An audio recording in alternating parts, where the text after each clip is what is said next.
انداز کو سمجھنے میں آپ کو دوسرے سارے انداز جو ہیں وہ سمجھ آ جائیں گے۔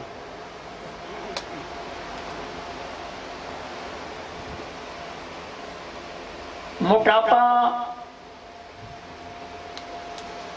تسکین کا مرض ہے، بس ایک ہی جملہ کافی، ایک ہی لفظ کافی۔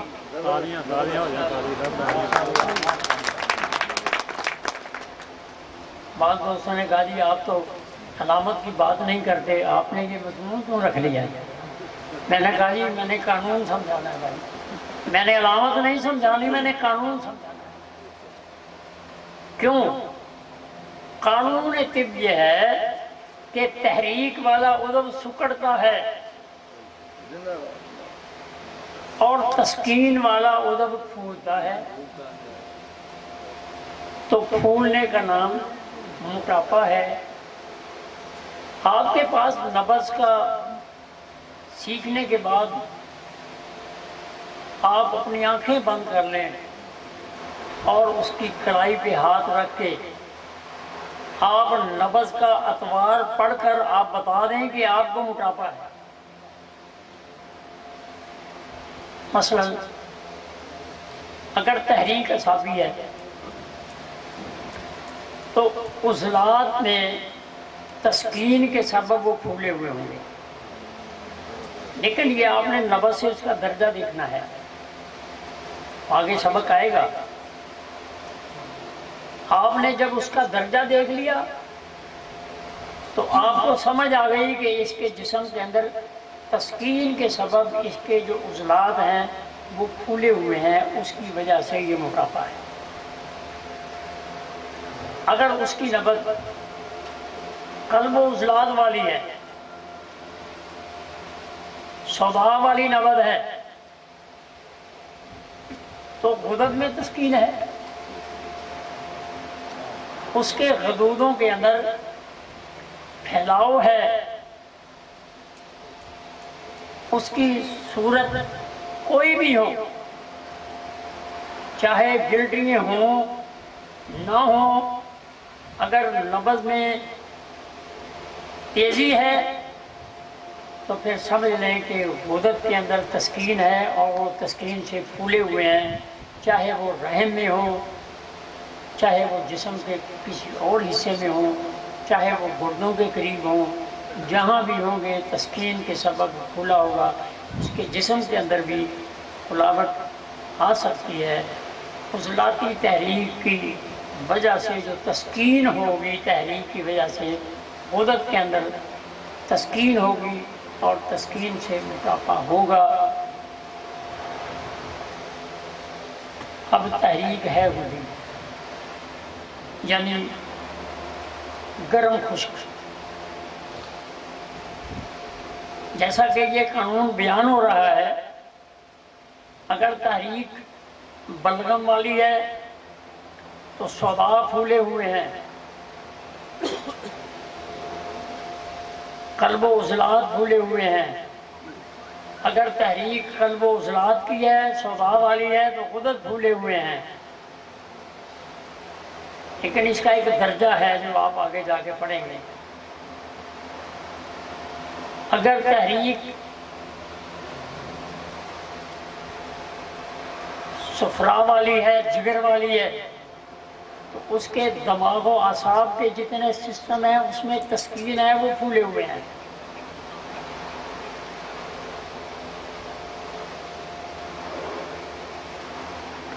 اگر کسی کی تحریک خودی عضلاتی ہو، گرم خشک ہو، گرم تر ہو، اور کوئی یہ کہے کہ اس کے جسم کی گلٹیں غدود پھولے ہوئے ہیں، اس سے بڑی جاہلیت اور کوئی نہیں ہوئی۔ تحریک غدد میں ہے، پھر بھی وہ کہہ رہا ہے کہ غدد پھولے ہوئے ہیں۔ سمجھ آ گئی میری بات؟ ایسا نہیں ہے، آپ یوں کہہ لیں کہ اس کے دماغ و اعصاب کا جو سسٹم ہے اس کے اندر تسکین کے سبب اس کے اعصابی سسٹم کھلا ہوا ہے، وہاں گلٹیاں بن سکتی ہیں لیکن حدودی گلٹیاں نہیں ہوتی۔ یہاں ایک آپ کے لیے بطور سبق، استسقاء کا مریض جو ہے وہ علاج کے اندر اتنی جلدی کامیابی نہیں حاصل کرتا۔ اس کا سبب کیا ہے؟ استسقاء کیونکہ خود ہی تحریک ہے، یعنی جگر کی تحریک ہے،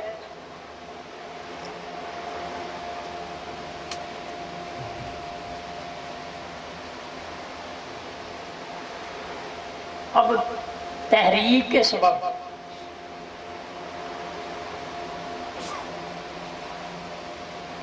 دو جگہ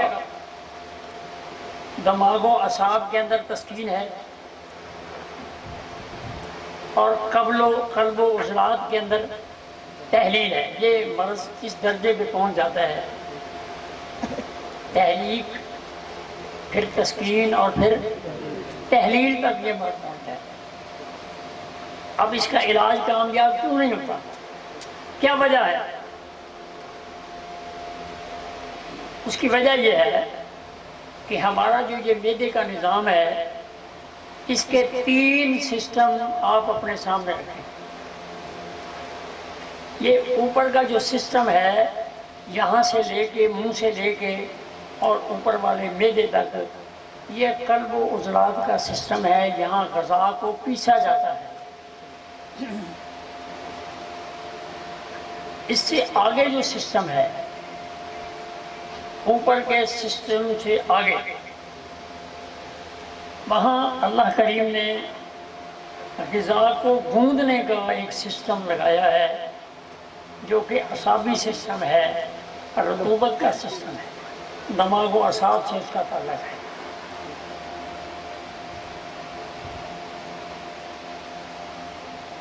اور ناف سے نیچے یہ ہمارے جگر و غدد کا سسٹم جو ہے وہ اللہ پاک نے نصب کیا ہے، جہاں غذا کو پکایا جاتا ہے۔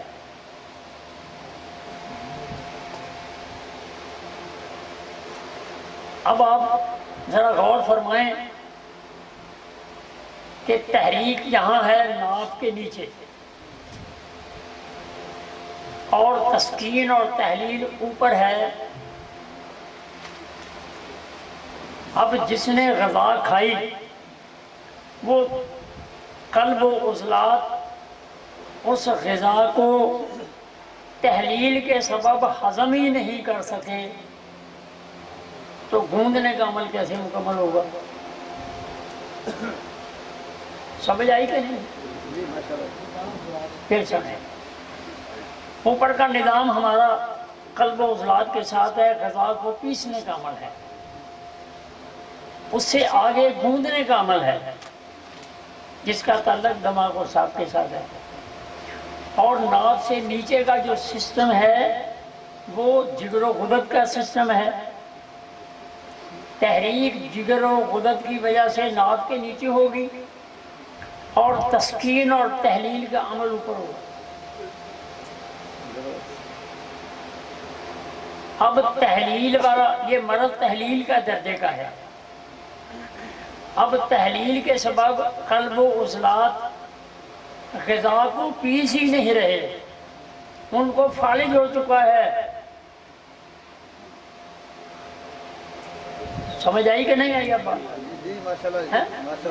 جب قلب و عضلات کو جو یہاں کا جو سسٹم ہے، یہ ضروری نہیں کہ وہ باہر ہو، اندرونی طور پر اس کو فالج ہو چکا ہے، وہ غذا کو پیس ہی نہیں رہا، تو جب پسے گی نہیں پھر وہ گندنے کے لیے کیا جائے گی، اور اگر گندنے کے لیے چلی بھی گئی تو وہاں پہلے سے ہی رطوبت ایسی موجود ہے جو اس غذا کو پیسنے کے لیے قابل عمل میں نہیں ہے۔ حقیقی رطوبت تو نہیں ہے، وہ تسکین والی رطوبت ہے، اس میں بھی جو اصل غذا ہے وہ نہیں ہے، تو تسکین والا مقام بھی کم کام کرتا ہے، اس میں خمیر ہوتا ہے، اور تحلیل والا مقام فالج کے سبب اب اس کے پہلے نظام کے اندر بھی انتہائی ذوف ہے، یعنی اس کو فالج ہے، اور تسکین کے سبب بھی اس کے پاس وہ رطوبت وہ موجود نہیں ہے جو کہ غذا کو گوندنے کے اندر استعمال ہو۔ تو استسقاء کا مریض اسی لیے وہ ٹھیک نہیں ہوتا، اور جس کی میرے اللہ نے شفا لکھی ہے اس کے لیے رستہ موجود ہے کہ آپ اس کو وہ غذا مت دیں جو گوندی